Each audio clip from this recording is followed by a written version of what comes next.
Hey guys, welcome back. In today's video, I am going to be tackling some of the porting to the cylinder here on the 05 YZ125 build.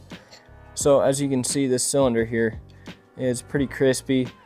Doesn't look like any porting has been done. A little bit of factory porting way up there in the ports, but other than that, not much. So I think I'm going to start off by smoothing out these ports, taking that machining mark out of them and get them kind of polished up. So I'm going to start off, just got a carbide bit, and we're going to take some material down.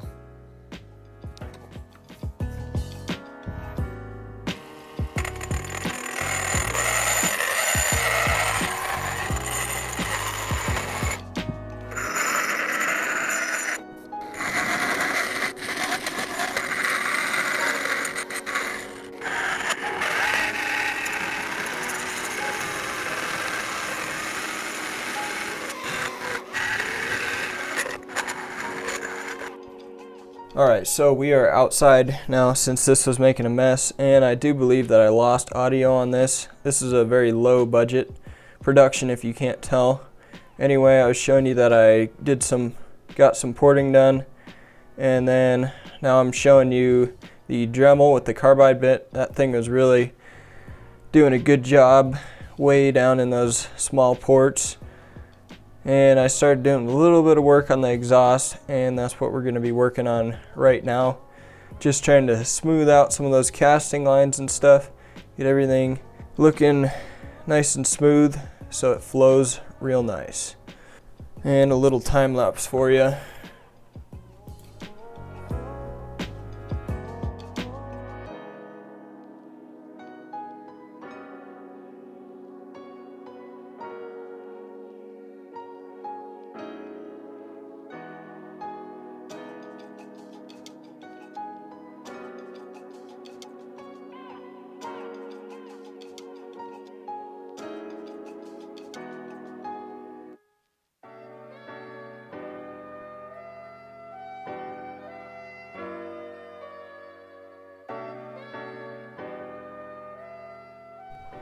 Alright, I got the porting and polishing finished up here. As you can see, looks really good, super smooth, way smoother than it was before. I actually came through and hand sanded some of them with some 400 sandpaper. Then I came back and hit it with the Scotch-Brite wheels on the Dremel too. Tried to get in there as far as I could, and I think it looks really good, super smoothed up, and feels super smooth too. So it should flow a little better. Didn't really do any major port timing changes that would be in the cylinder, but it will flow better.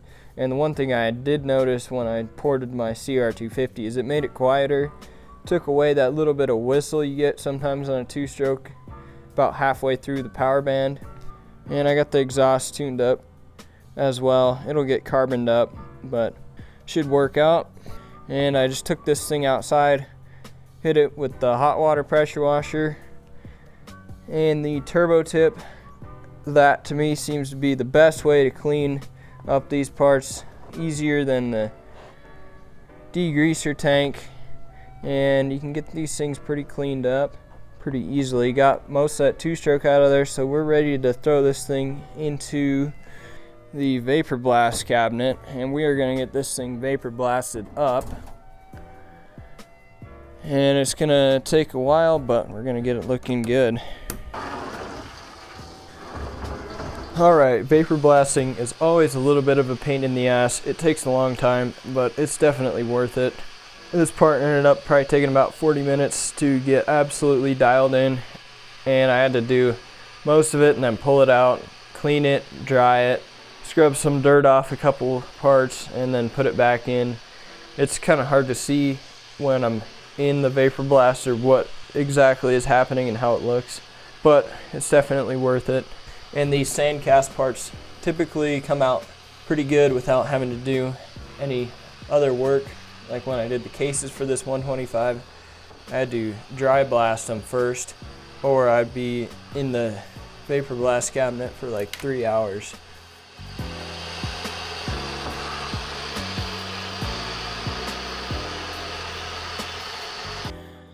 Alright, got the cylinder all cleaned up and dried. It's looking killer. And as you can see here, I got all the precision measurement devices out. That is because the next step here is getting this thing honed out. So I've got a rough size on the piston that I Cerakoted a couple videos ago. I'll put that video on screen right up here right now if you want to check it out if you haven't already.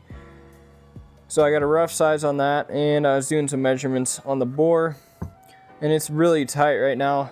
I gained maybe 1/1000th in size on this Cerakote, and it'll wear down a little bit once it gets broken in, but it should be nice and tight. So I got a little bit of room and take some little bit of material off and just get this thing all tuned up. Okay, got the cylinder in the vise, and I got just some like 1030 engine oil. Work it around a little bit. And for a hone, I got the Lyle small cylinder hone here.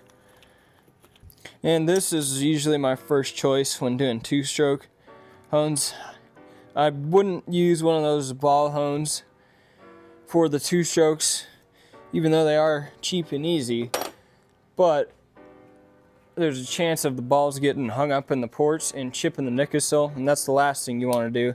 Because if you chip the Nickel, then you got to get this thing sent off and get it replated, and that's no fun.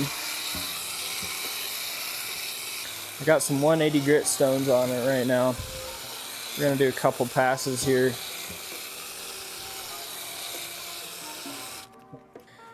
Usually we'll only hone for a minute.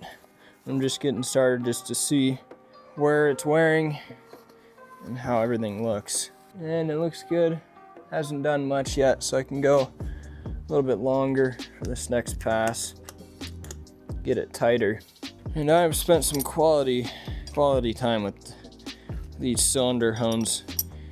My CR250 has a cylinder sleeve in it from LA Sleeve, and it got clapped out, and I bored it out by hand to a 260 with a big cylinder hone.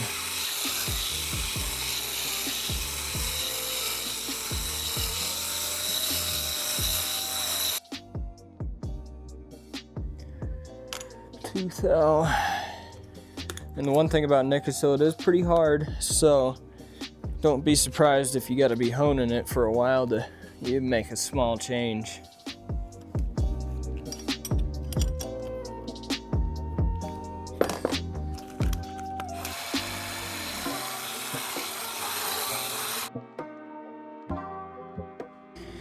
Okay, so we're getting close, and I just swapped over to a fresh set of 280 stones. Give this thing a nice little polish.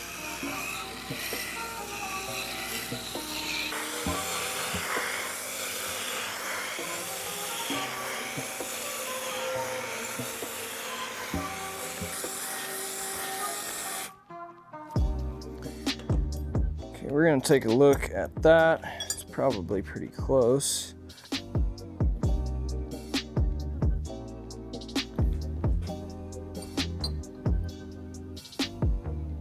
Yep, that feels good. Piston slides in there nice, but it feels tight at the same time. I'll do some double, triple, quadruple checking of my measurements.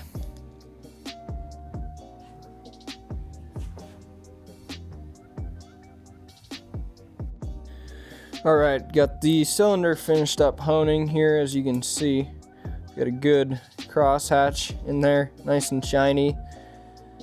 So I got about 2/1000 cylinder to piston clearance, and I checked a bunch of times. And once I got all that done, I took it back outside and hosed it off one last time with the hot water pressure washer, some degreaser. Made sure to get all the oil out of the ports and stuff. So this thing's perfectly clean and ready to go.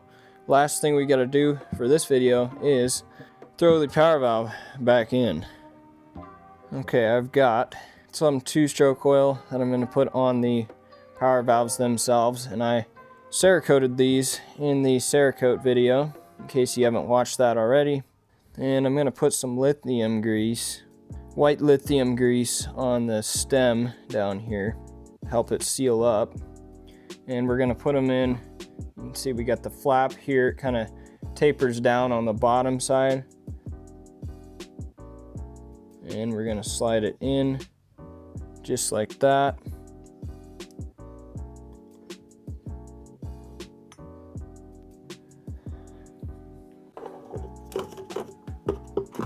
And I've got some new bolts for the power valves, since that one almost stripped out on me when I was taking it apart. Don't have to crank these things super tight.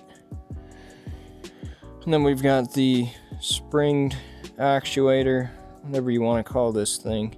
We're gonna put some lithium grease on this. I watched some guy's video rebuilding this thing a while back for the old 125, and he said lithium grease, that's the only reason I'm putting it on. Otherwise it'd probably just be 2-stroke oil. But ultimately that's what's gonna end up in here shortly. Kind of snap that thing on there like so. And then these little collars that I forgot to clean are kind of stationary, just spacers. They probably move, but not a whole lot. And we're gonna put some lithium grease on this thing. I already put the seal in right here, and the seal's gonna catch most of it. Put a little bit in the spacer, push the rod through.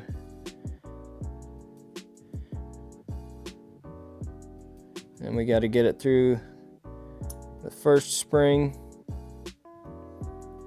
and the second. Put a bunch right here. So when it goes all the way in, shit, I put that in backwards, didn't I? Leave it to me to put it in backwards. Okay, that's better. Now we can rotate it till we find that hole. And then we got a little retainer right here in the center that holds the valves closed. And that's that.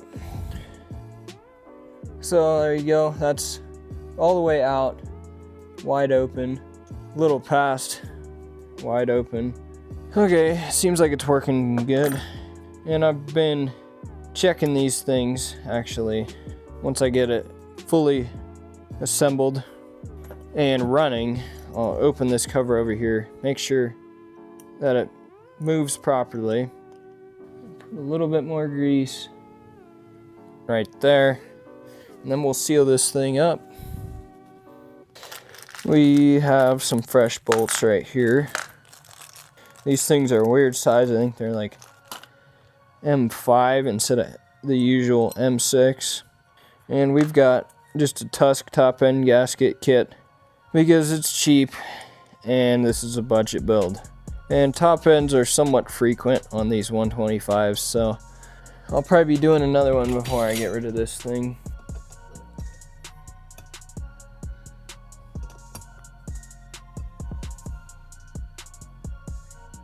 And I better put this retainer in too. I think I'm gonna put a little bit of blue Loctite on it.